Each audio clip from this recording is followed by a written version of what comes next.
दोस्तों, आज की कहानी है माँ बिन मायका। तो चलिए कहानी शुरू करते हैं। भाई के बहुत जिद करने पर मनोरमा बच्चों के साथ अपने मायके रवाना हो ली।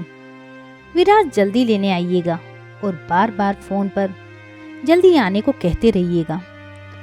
मनोरमा, क्या हो गया है तुम्हें? अंकित कब से आने की जिद कर रहा है। जा रही हो तो कुछ आराम से रह कर आओ। भाई है तुम्हारा, अचानक इतनी दूरी क्यों? आराम से रहकर आऊं? क्या कह रहे हो? तुम्हें तो बस अपनी स्वतंत्रता से मतलब है, किसी दूसरे की भावना से कोई लेना देना नहीं। कह दिया ना, 2-4 दिन बाद वापस आने की जिद करना। बस यही एक बात मान लो। रात की ट्रेन में विराज ने मनोरमा और बच्चों को बैठा दिया और ट्रेन अगले दिन सुबह लखनऊ पहुंचने वाली थी। पता नहीं कितने विचार मनोरमा के मन को परेशान कर रहे थे और मन भारी होता जा रहा था। जल्दी सोने से सुबह जल्दी होगी, इस विचार से बच्चे सो चुके थे। ट्रेन के हर झटके से मनोरमा एक बार कुछ नया सोचने लगती। ट्रेन। हाँ जी विराज, सोई नहीं? नहीं, अभी नींद नहीं आ रही। मेरी याद? हाँ, अब बाकी तो जिंदगी में बचा ही क्या है। सुनो, ट्रेन समय पर चल रही है, सुबह जल्दी पहुंच जाओगे। ऐसा करता हूँ, अंकित को फ़ोन कर लेने आने को कह देता हूँ। नहीं, उसकी कोई ज़रूरत नहीं, मैं कैब बुक करवा खुद पहुंच जाऊंगी। आप सो जाइए, सुबह घर पहुंचकर बात करते हैं। फ़ोन रखा तो मन में कई सवाल तहलका मचा रहे थे। मन में पूरे समय मायके की यादें छाई हुई थी। माँ की आवाज़ थी, मैंने अंकित को बोला था ले आए बिटिया को, अकेले बच्चे और सामान लाना मुश्किल होगा। दुष्ट हिला भी नहीं, पहली बार थोड़े ही आ रही है, सारा गली मोहल्ले से परिचित है। वो यहाँ की डॉन है, अपने आप आ जाएगी। बातें याद कर एक हंसी मनोरमा के चेहरे में दौड़ गई। अंकित की शादी के बाद सब कुछ कितना बदल गया था। माँ जब लाने को कहती तो कहता, माँ आ जाएगी ना, सालों से आ रही है। फिर कौन सा बैठने से पहले मुझे फ़ोन कर लेने आने को बोली थी। अरे दुष्ट, क्या कह रहा है? बहन है तेरी, कितनी खुशी होगी उसे अगर तू लेने गया तो। माँ, अब मेरी जिम्मेदारियाँ हैं, ये लेने जाना छोड़ना, इन सब के लिए मेरे पास समय नहीं होता। जब एक शहर से दूसरे शहर आ सकती है तो स्टेशन से घर आने में क्या परेशानी है? मना कर रहा है मनोरमा, कितनी बार बोला पर लेने आने को तैयार नहीं। कोई बात नहीं माँ, मत कहा करो, अब वो भी बच्चा नहीं है, उसकी भी शादी हो गई है। मेरे जीते जी तो मान जाता, बाद में देखी जाती, जैसा रिश्ता निभाना है निभाते। छोड़ो ना माँ, क्यों बात का बतंगड़ बनाना, मैं आ जाऊंगी अपने आप। मत कहा करो उसे। न जाने कितनी बातें उसके मानस पटल पर दौड़ने लगी। जबरन आंखें बंद कर उठी तो देखा सही समय पर नींद खुली है। गाड़ी स्टेशन पर दौड़ रही थी। बाहर झांक देखा तो लखनऊ लिखा था। बच्चों उठो, बेटा चलो, हमें उतरना है, जल्दी करो, नीचे उतर कैब बुक करवा लेंगे। अलसाई आंखों से बच्चे अपना अपना सामान ले खड़े हो गए। मन में सोचने लगी, अभी तक माँ 10 बार फोन कर लेती, पता नहीं घर का माहौल कैसा होगा, जाते ही किससे सामना होगा, वो अपना सामान कौन से कमरे में रखेगी, और भी न जाने क्या क्या। जैसे ही बच्चों को उतार अटैची बाहर निकालने लगी, अटैची का वजन कुछ कम सा लगा। ला, ये मुझे दे दे, कुछ और सामान है तो वो ले आ। तू इतनी सुबह? क्या जरूरत थी, पहले तो कहते कहते भी। औरों को उतरने दे, बाकी बातें आराम से बैठकर करना। दोनों स्टेशन को चीरते हुए बिल्कुल मौन चलते रहे। बच्चे मामा से दुनिया भर की बातें करने में लग गए। सामान कार में रख अंकित ने मनोरमा के लिए आगे वाली सीट का दरवाजा खोल दिया। कैसी है? भाई के पूछते ही एक आंसू टपक पड़ा। मन आया सीने से लगकर जोर जोर से रो दे। बहुत जल्दी पूछ रहा है रे, कैसी है? लेकिन शायद उम्र की परिपक्वता। गर्दन हिला, ठीक हूँ में जवाब दिया। इतनी ठंड में लेने आने की क्या ज़रूरत थी? कल तक माँ लाने की जिद करती थी तो कहता था डॉन है, आ जाएगी। अब इतनी चिंता क्यों? अपनी डॉन पर विश्वास नहीं रहा? छोटे मोटे शिकवे शिकायतों में घर आ गया। गुस्से ही देखा इन 2 सालों में काफ़ी बदल चुका था। माँ का तुलसी का परिंदा गार्डन के बीचों बीच सुंदर सी पेंटिंग में सजाया गया था। सोच रही थी कितनी बड़ी हो गई हूँ, वरना ऑटो से उतरते ही माँ माँ चिल्लाकर दौड़ी चली जाती। नज़र उठाकर घर की देहली देखी। आज वहाँ कोई रौनक ना थी। उस देहली की रौनक तो माँ हुआ करती थी।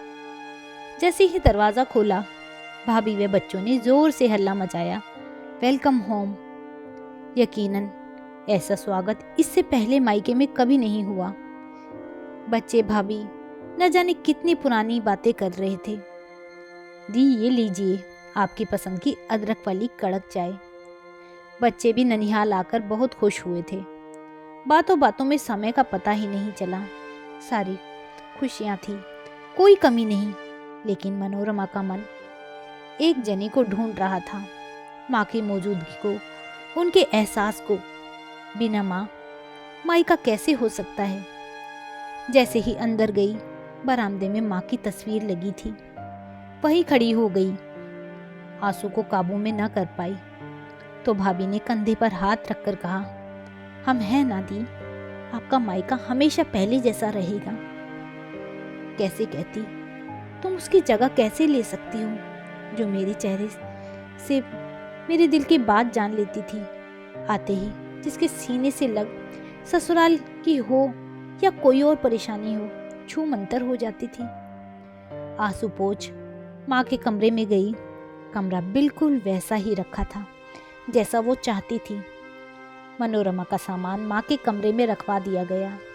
देखते ही देखते 4-5 दिन कहाँ बीत गए पता ही नहीं चला। बीते चंद सालों में कभी महसूस ही नहीं कर पाई थी कि भाभी के हाथ का स्वाद भी बिल्कुल माँ जैसा है। आज उनके खाने में स्वाद माँ के हाथों का सा जायका था। तुम्हारी सब्जी तो बिल्कुल माँ के हाथ सी बनी है, इससे पहले कभी ध्यान नहीं दिया। हाँ दी, सब कहते हैं माँ से ही सीखी थी ना, लेकिन उन्हें हर बार स्वाद में कमी लगती तो मैं आपके आने पर बनाती ही नहीं थी। वैसे उनके जैसे काम का सलीका मुझे नहीं, उन्हें हर चीज़ परफेक्ट चाहिए थी। सही कह रही हो, पापा के जाने के बाद माँ पर हमारी जिम्मेदारी आ गई थी। इतना निर्भर रहने के बाद भी एक मजबूत किरदार निभा उन्होंने अपनी जिम्मेदारी निभाई। दी, शायद जीजा जी का फोन आया है। क्या बात है? मनोरमा, मायके पहुंचकर भूल गई हमें? वापस कब आ रही हो? आती हूँ जी, 1-2 दिन में। भाई वहीं खड़ा था। क्यों अच्छा नहीं लग रहा है यहाँ? हमने अपनी तरफ से पूरी कोशिश की है कि तुम्हें माँ की कमी महसूस ना हो। माँ बिन भी मायका होता है। भाई भाभी के साथ क्या अपनत्व में कोई कमी? कैसी बातें कर रहा है? एक बात कहूँ, ये चिंता फिक्र काश तूने माँ के सामने की होती तो उनकी उम्र के 2-3 साल और बढ़ जाते। आज उनके जाने के बाद वही सब करना जो वो जीते जी चाहती थी।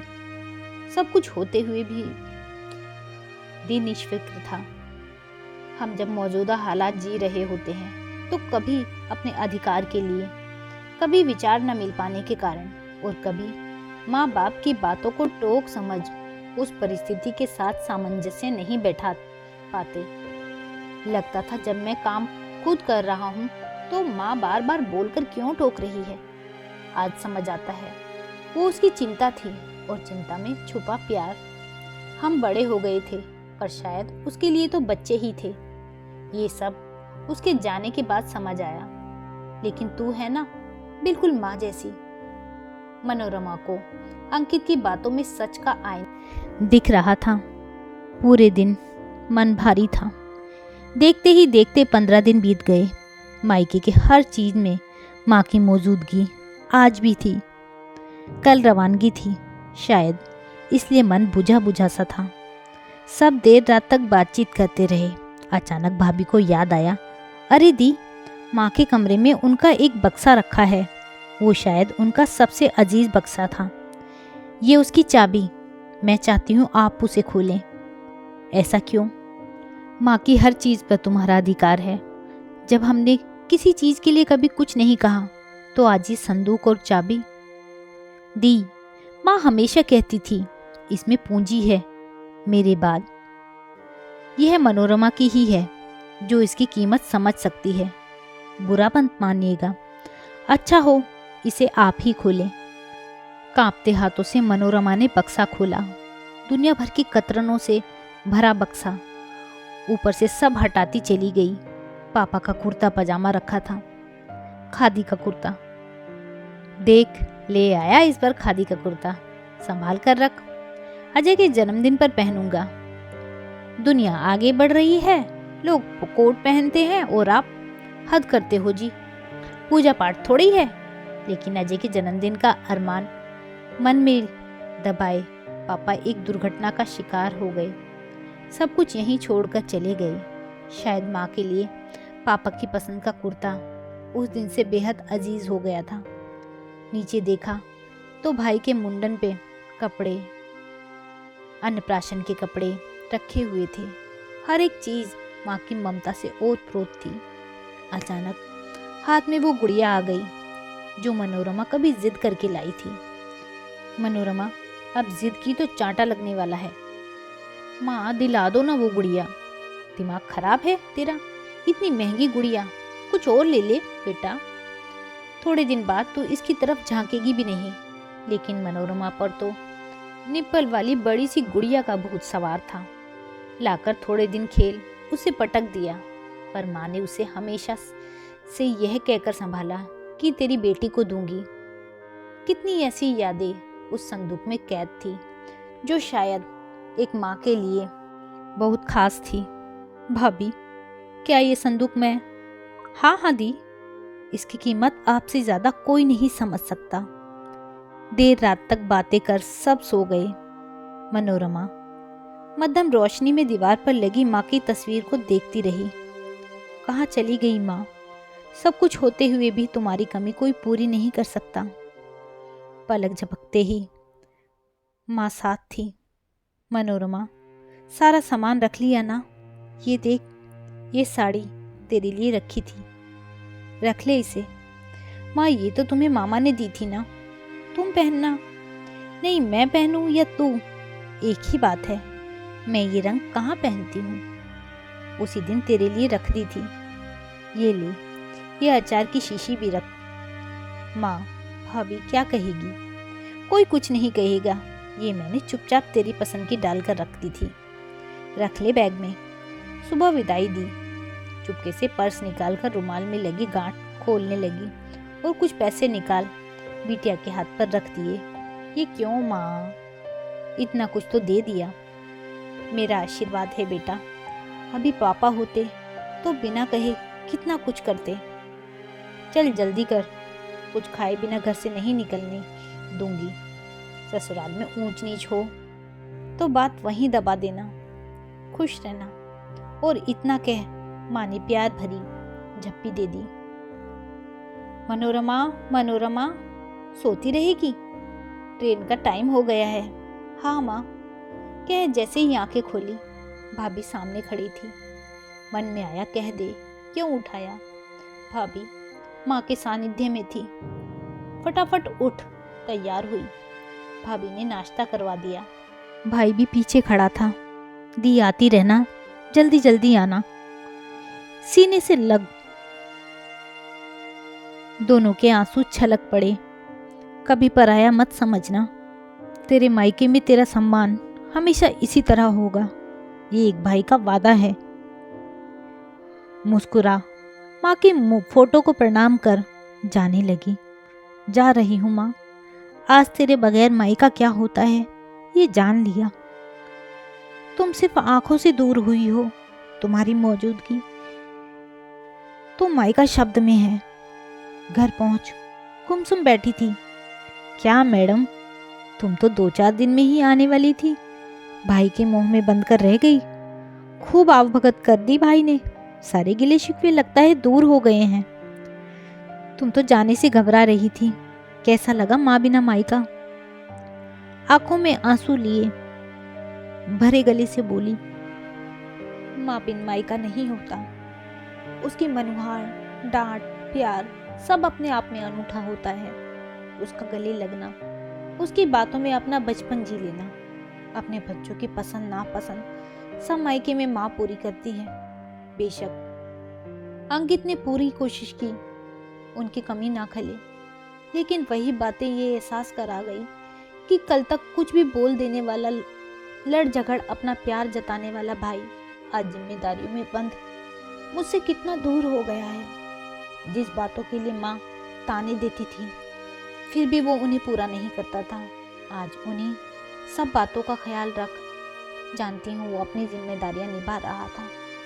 माँ के जाने के बाद मेरा भाई दूर हो गया। उसकी जगह एक जिम्मेदार पति, पिता और रिश्ता निभाने वाला भाई खड़ा था। आंसू पोंछ बोली, माँ बिन मायका कैसा जी? माँ बिन मायके की कल्पना करने से ही रूह कांपती है। आते आते कह रहा था जल्दी आना। यही तो मायके की दूरी का आभास हुआ। पहले मन में जाने की एक उत्सुकता थी। माँ हर घड़ी कहती, लाडो कब आ रही है? सच है विराज, मायके में चाहे कितना ही आपका इंतजार हो, पर माँ बिन मायका मायका नहीं होता। भारी मन से उठ चली गई अपनी लाडो को मायके का सुख देने। तो दोस्तों, यह थी एक बेटी की व्यथा जो कि अपनी माँ को याद कर रही है। आपको यह कहानी कैसी लगी मुझे कमेंट करके ज़रूर बताइएगा। यदि आपको कहानी अच्छी लगी हो तो कहानी को लाइक कीजिएगा, शेयर कीजिएगा और मेरे चैनल को सब्सक्राइब करना ना भूलिएगा। कहानी सुनने के लिए बहुत बहुत धन्यवाद।